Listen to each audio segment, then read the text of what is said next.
Every now and then, a story comes along that completely shakes people's faith.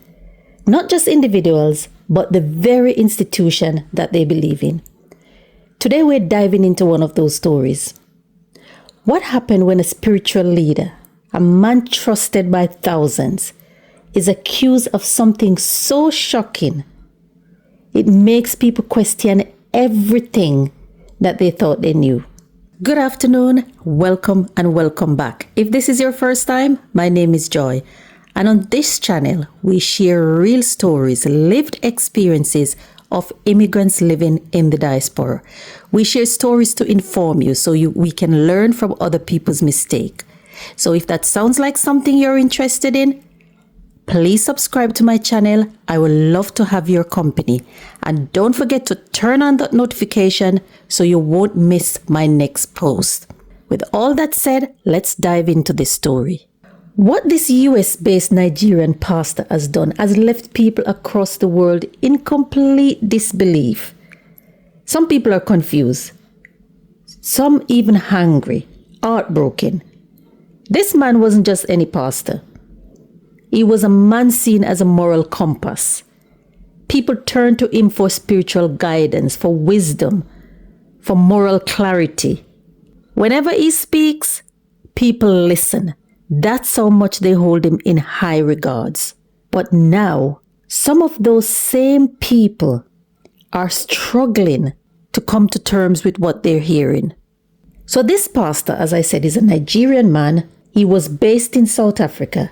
But as we're speaking now, he's in the United States of America. Are you following?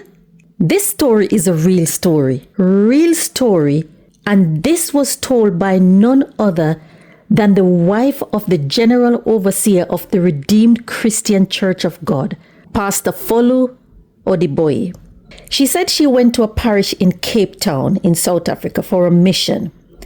And on that mission, she had to preach. She said she preached for less than 2 hours when one lady came in, started collecting the chairs, telling the congregation, it's time to go, it's time to go.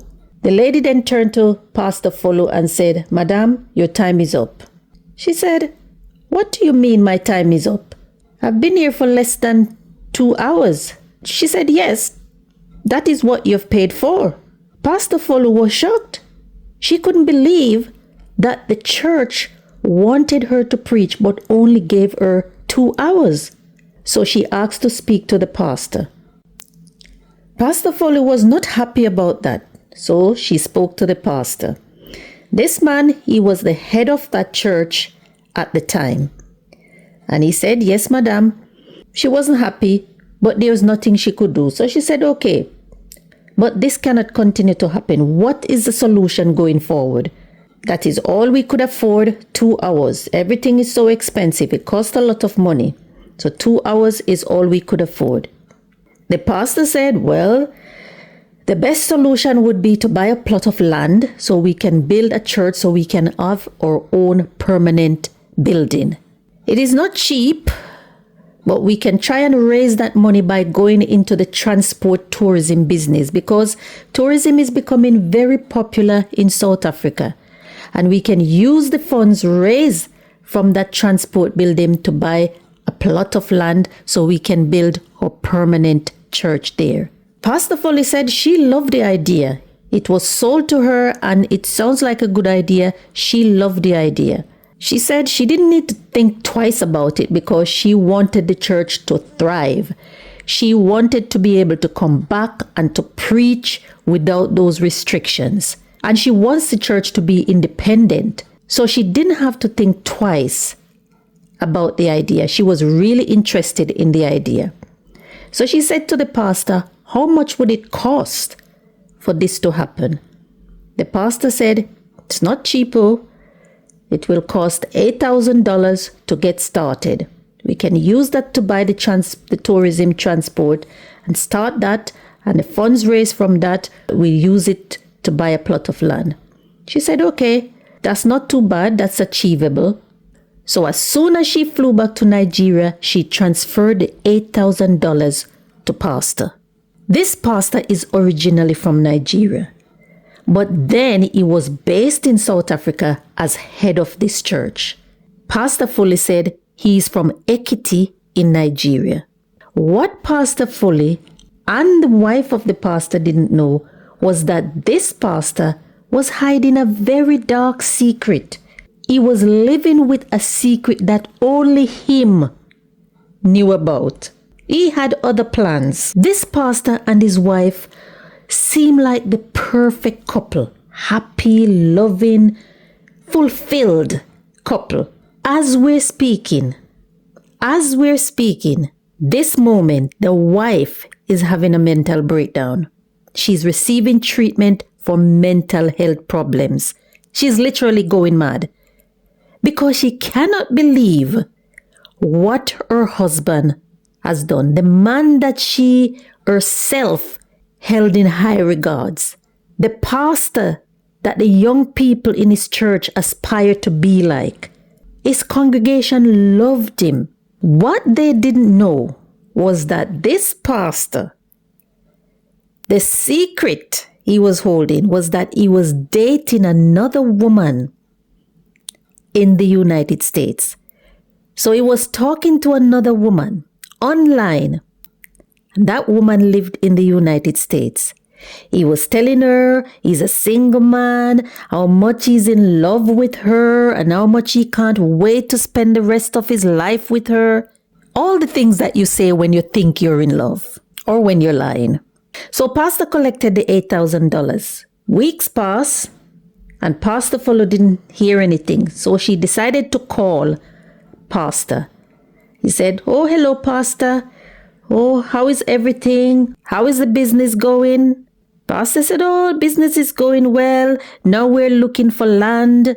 It's not easy to find good land. As soon as we find land, we will start drawing up plans to start our building."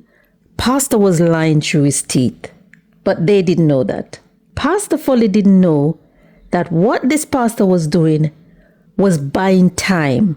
He was buying time, delaying things, buying time so that his plan could come together and then he could finally drop the bombshell. His poor, faithful wife was carrying on as normal, going to church, doing the wifely duties, none the wiser about what is about to hit her. Until one day, Pastor's wife was at home, Pastor went to work. That evening, Pastor did not come home. So Pastor's wife started to get worried. "Oh, where's my husband? He was never this late. He would have been home by now. Something must have happened to him. He would never be out so late and not call to let me know that he was running late." She didn't know that Pastor, her loving husband, the man of God, had a different plan. Pastor collected the $8,000 and absconded. He traveled to the United States and left his wife in South Africa. And he didn't just travel to the United States. He went to the United States to marry another woman. Yes, his wife only found out by coincidence. She only found out by coincidence that her husband was living in the United States of America. When she heard, she was shocked. She said, "No, this is not true." She did not believe it. It was later that she found out that her husband was not only in America. He is gone to marry another woman. She still didn't believe until she see the video of her husband on his wedding day saying, "I do." When she saw the video, that's when the reality hits. This lady was so shocked, she immediately collapsed. She collapsed. She was immediately rushed to hospital. Her body went into a state of shock. She went crazy. She said she wanted to die. She will not be able to carry on, knowing that this man, Pastor, the love of her life, the man of God, she cannot believe that her husband of many years has done this to her. She was in complete shock. As I said, as we are speaking, this lady is receiving treatment for mental breakdown.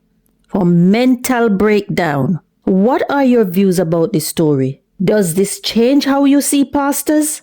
These stories are becoming also common. Or maybe because of social media, we're hearing about them. We're hearing about them more. Do you think this is just one of the many stories yet to be uncovered? Let me know in the comments. Don't forget to like this video if you want to hear more of these stories, subscribe, and hit that bell so you never miss the post. Thank you for watching, and I'll see you in the next one.